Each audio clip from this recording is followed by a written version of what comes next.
साधना भारती जी, अच्छा साधना भारती जी, मुझे आप ये बताइए मणिपुर में जो जातीय हिंसा का इतिहास रहा है 1993 से 98 की घटना हो या आजादी के बाद से जो 35 और घटनाएं हुई, कितने मामलों में आपके प्रधानमंत्री ने जवाब दिया है? इस पर सरकार को अपना रुख स्पष्ट करेंगे अजय आलोक बैठे, लेकिन मैं आपका रुख भी स्पष्ट करना चाहता हूं। 10 सेकंड, हाँ 10 सेकंड नहीं 10 सेकंड में जवाब भी सुनिए।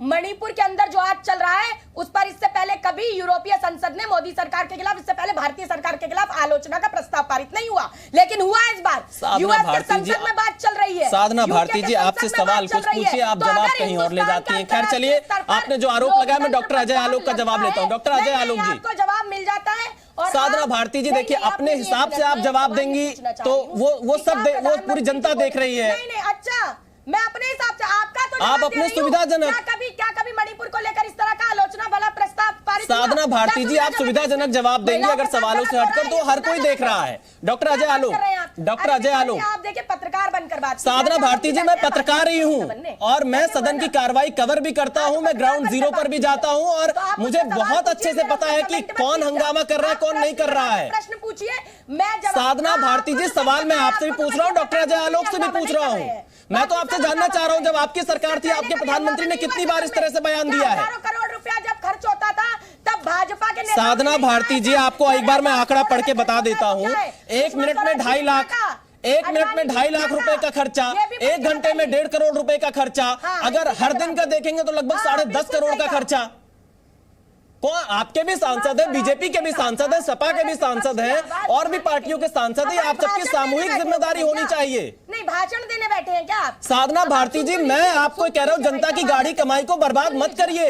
आप सभी लोग सामूहिक जिम्मेदारी का पालन करिए। मणिपुर एक संवेदनशील मुद्दा है, इस पर सदन में चर्चा करिए, सदन की कार्रवाई में हिस्सा लीजिए, आप सरकार से जवाब मांगिए। वक्त में तो आप ही खुद बोल रहे हैं। साधना भारती जी, आप सरकार से जवाब मांगिए सदन में। खैर चलिए, मैं डॉक्टर अजय आलोक का जवाब लेता हूं। अजय आलोक जी, साधना भारती आरोप लगा रही हैं कि, सुनिए जवाब सुनिए, आप जवाब दे कहां रही हैं?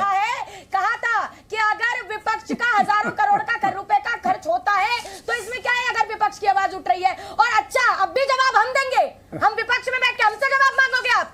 साधना भारती जी, आपकी भी जिम्मेदारी है, आपके भी सांसद हैं, मणिपुर के दौरे पर गए हैं, ये सामूहिक जिम्मेदारी है, इसे राजनीतिक दलों में मत बांटिए, आप इसे राजनीतिक दलों में मत बांटिए। साधना भारती जी, मैं डॉक्टर अजय आलोक के पास जा रहा हूं, ये सामूहिक जिम्मेदारी है, इस मुद्दे पर कम से कम राजनीति नहीं होनी चाहिए। ये नहीं पूछेंगे साधना भारती जी, इस मुद्दे पर कम से कम राजनीति नहीं करनी चाहिए, ये सामूहिक जिम्मेदारी होनी चाहिए। ये बेहतर होता कि आप सभी लोग कहते हम एक साथ बैठकर मणिपुर पर कोई रास्ता निकालेंगे। विपक्ष में आप जवाब नहीं दे रही हैं आप। अरे साधना भारती जी, कितना मौका दिया, आप जवाब दे ही नहीं रहे हो, तो मैं क्या कह दूं कि आप जवाब दे रही हैं? डॉक्टर अजय आलोक जी, अब आप जवाब दे दीजिए कम से कम, आप सरकार में, आपसे लगातार सवाल पूछे जा रहे हैं, क्या आप चर्चा से भाग रहे हैं डॉक्टर अजय आलोक? विशाल जी, 25 मिनट हो गए आपके डिबेट को, और 25 मिनट में ये मणिपुर की में क्या क्या हुआ ये 3 बार बोला जा चुका है। 2 बार साधना जी के द्वारा, 1 बार घनश्याम जी के द्वारा, और दोनों ने कितनी तमीज से अपनी बातें पेश की हैं, ये पूरा भारत साधना जी बीच में नहीं, साधना जी देखिए, किसी ने आपके बीच में नहीं बोला इस तरह से, इनका डिबेट की मर्यादा को बोलने नहीं देंगी। जी डॉक्टर अजय आलोक, अपनी बात। किसी और की जरूरत क्या है? भाजपा प्रवक्ता की जरूरत थी? आप इस तरह के मनगढ़ंत अपने आरोप मत लगाइए, हमें आपके सर्टिफिकेट की जरूरत नहीं है। साधना भारती जी, साधना भारती जी, आपके सर्टिफिकेट की कोई जरूरत नहीं है, चैनलों पर न्यूज नहीं दिखाई जाती। साधना भारती जी, लगातार मणिपुर से ग्राउंड रिपोर्ट दिखाइए और आपके सर्टिफिकेट की कोई जरूरत नहीं है।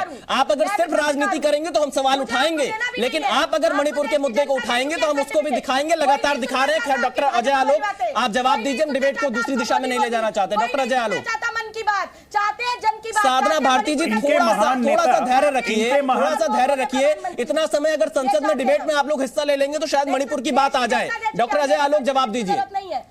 मैं भी पत्रकार हूं, मैं सम्मान करता हूं आपका, आप उम्मीद करता हूं और पैनलिस्ट का सम्मान करिए, उन्हें बोलने का मौका दीजिए। डॉक्टर अजय आलोक जी, जी प्लीज बोलें। इनके महान नेता राहुल गांधी जी जब लंदन गए और लंदन और अमेरिका गए और वहां पे उन्होंने चर्चा हर तरह की, और स्वीडन में गए, वहां चर्चा की, उसके बाद मणिपुर पे निंदा प्रस्ताव लेके आ गया यूरोपियन यूनियन, जो आज तक किसी ने हिम्मत नहीं की थी। भारतवर्ष में आज तक आजादी के बाद एक नेता बता दीजिए, एक नेता जो विदेश में जाके कहता हो कि भारत का लोकतंत्र खतरे में आ गया। ऐसी गंदी घटिया सोच के नेता हैं ये, कि अपने देश को अपमानित करने में पीछे नहीं रहते हैं, तो ये लोग क्या बोलेंगे? हाँ, इलेक्शन कमीशन नहीं है, अमेरिका और इंग्लैंड हमारे लोकतंत्र में इंटरफेयर क्यों नहीं करता, चुप क्यों है, मौन क्यों है? अपने देश के लोकतंत्र का उपहास उड़ाना ये राहुल गांधी जैसा निरामिष, मूर्ख और बुद्धिहीन व्यक्ति ही कर सकता है। व्यक्तिगत टिप्पणी और यही इसी में निवेदन करूंगा। देखिए, मणिपुर, अरे व्यक्तिगत टिप्पणी क्या? जो मेरे देश का अपमान करेगा उसके लिए व्यक्तिगत टिप्पणी क्या? भाषाई मर्यादा व्यक्तिगत टिप्पणी क्या होती है? जो देश का अपमान करेगा विदेशों की धरती पे जाके, उसके लिए व्यक्तिगत टिप्पणी नहीं होगी, पूरा देश उस पर टिप्पणी करेगा। पूरे देश में किसी आदमी ने क्या राहुल गांधी की इस बात की तारीफ की होगी? इनका आवाज कम कीजिए, मुझे बोलने दीजिए। इनकी हिम्मत नहीं है सदन में आने की, सदन में आके बहस करने की। आज अधीर रंजन चौधरी कह रहे हैं कि हम सदन में बात रखेंगे, तब रखेंगे ना जब चर्चा करेंगे, या भाग जाएंगे तब रखेंगे? अगर ये इस तरह से बीच में बोलती रहेंगी तो फिर मछली बाजार बनाना है तो बनाते रहिए, यही बोले। अच्छा है, जनता एंजॉय करेगी। बोलिए बोलिए और बोलिए। साधना भारती जी, कम से कम थोड़ा सुनने का धैर्य तो रख लीजिए। आपके बीच में किसी ने नहीं बोला। बोलिए बोलिए बोलिए। साधना भारती जी, आपके बीच में किसी ने नहीं बोला। बोलिए और बोलिए और बोलिए। ये व्यक्तिगत टिप्पणियां कर रहे हैं। मैंने उनको तुरंत रोका है। साधना भारती जी, मैंने तुरंत रोका है डॉक्टर अजय आलोक जी को। व्यक्तिगत टिप्पणी क्यों? साधना भारती जी, मैंने तुरंत रोका है। आपको शायद उस वक्त सुनाई नहीं दिया होगा क्योंकि आप पूर्वाग्रह से मुझे ग्रसित लग रही हैं। आप और इनसे मन की बात सुनने नहीं, साधना भारती जी, आपको सुनाई नहीं दिया होगा। मैं इस तरह से डिबेट का समय नहीं बर्बाद करूंगा। मैं डॉक्टर अजय आलोक की बारी है, 2 और पैनलिस्ट इंतजार कर रहे हैं। साधना भारती जी, आपसे निवेदन है, आपसे निवेदन है, आप कृपया करके सहयोग करिए, सुनने का धैर्य रखिए। डॉक्टर अजय आलोक, अगर साधना भारती जी, इस तरह से नहीं, मैंने आपको पूरा मौका दिया, इस तरह से नहीं। देखिए, हम किसी की आवाज नहीं दबाते तो उसका कोई गलत फायदा उठाने का प्रयास मत करिए। हम सभी को बराबर मौका दे रहे हैं। मैं आपसे निवेदन करूंगा साधना भारती जी, हम सभी को बराबर मौका दे रहे हैं। आप धैर्य रखिए। डॉक्टर अजय आलोक जी, जवाब दीजिए। चैनल पर बैठकर क्या कह रहे हैं आप? डॉक्टर अजय आलोक जी, विदेश की धरती पे जाके देश का जो साधना जी, देखिए, इस तरह से नहीं। विदेश साधना भारती जी, इस तरह से नहीं। आप डिबेट को डिरेल करने की कोशिश कर रही हैं। आप डॉक्टर अजय आलोक का जवाब सुनिए। 2 और लोग इंतजार कर रहे हैं। कर चुके हैं और आप चाहते हैं भाजपा डिरेल करे और हम रेल पर। साधना भारती जी, हम कह रहे हैं पूरा देश देख रहा है आप कर क्या रही हैं। पूरा देश देख रहा है। पूरा देश देख रहा है कि भाजपा सरकार के जो नुमाइंदे और जी न्यूज के जो एंकर वो मिलकर मुद्दों से साधना भारती जी, साधना भारती जी, आपको हमें कोई सफाई देने की जरूरत नहीं है। बाकी और पैनलिस्ट हैं। साधना भारती जी, इस तरह से हम आपके पास नहीं आ पाएंगे। आप अगर इस तरह से टिप्पणी करेंगी, निराधार टिप्पणी करेंगे, और कोई सफाई देने की जरूरत नहीं हमें आपको, क्योंकि आप लोग के पास कोई जवाब नहीं बचता है। तो यही एकमात्र रास्ता बचता है कि आप इस तरह के आरोप लगाएं। डॉक्टर अजय आलोक के पास जाऊंगा और मैं चाहूंगा कि अजय आलोक की बात इस वक्त सामने आए, फिर घनश्याम तिवारी और धीरेन्द्र कुमार। डॉक्टर अजय आलोक की आवाज इस वक्त आनी चाहिए जी।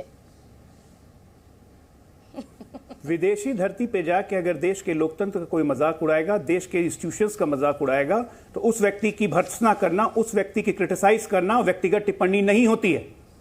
राहुल गांधी जी ने को किया, वो पूरे भारत का अपमान था। हमारा सबसे पुराना लोकतंत्र है, विश्व का सबसे पुराना, सबसे बड़ा लोकतंत्र हमारा।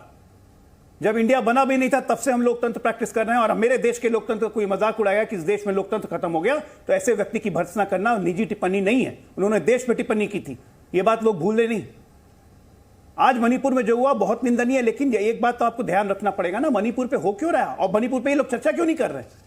ये एक दिन का फोटो आप करवाने चले गए मणिपुर, उसे मणिपुर की समस्या सुलझ गई? क्या सोल्यूशन लेके गए थे ये लोग? क्या किया इन लोगों ने? और अगर चर्चा नहीं करेंगे तो सरकार को सलाह क्या देंगे? सिर्फ कहेंगे कि सरकार की कमियों के कारण मणिपुर हो गया। अरे आज इसको हम संभाल रहे हैं, आज दोनों समुदायों के बीच में जो खाई है उसको बांटने की कोशिश कर रहे हैं, और ये बैठ के घनश्याम तिवारी जैसे लोग प्रधानमंत्री को तुम-ताम कर रहे हैं। संस्कार एकदम भूल गए कंप्लीटली। अभी मैं बोलने लगूं कि टोटी चोर के पार्टी वाले लोग इस तरह से बोलेंगे तो ये शोभा देगा? जो कि सच्चाई भी है कि सरकारी घर से जाते वक्त सारा बर्तन नल वल सब खोल के ले गए थे। ऐसा कहीं होता है क्या?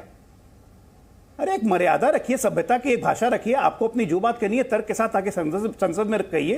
किसने कितना रोका है? हम क्या विपक्ष में नहीं थे? हम विपक्ष में नहीं थे तो इनको घेरते नहीं थे क्या? हमारे तर्कों का जवाब होता था इनके पास। INDIA बना लिया, भ्रष्टाचारियों का संगठन पहुंच गया, मणिपुर अब प्रॉब्लम सॉल्व कर देगा। अरे ये प्रॉब्लम सॉल्व करने की सोची होती ना तो 75 साल में ये प्रॉब्लम होता नहीं।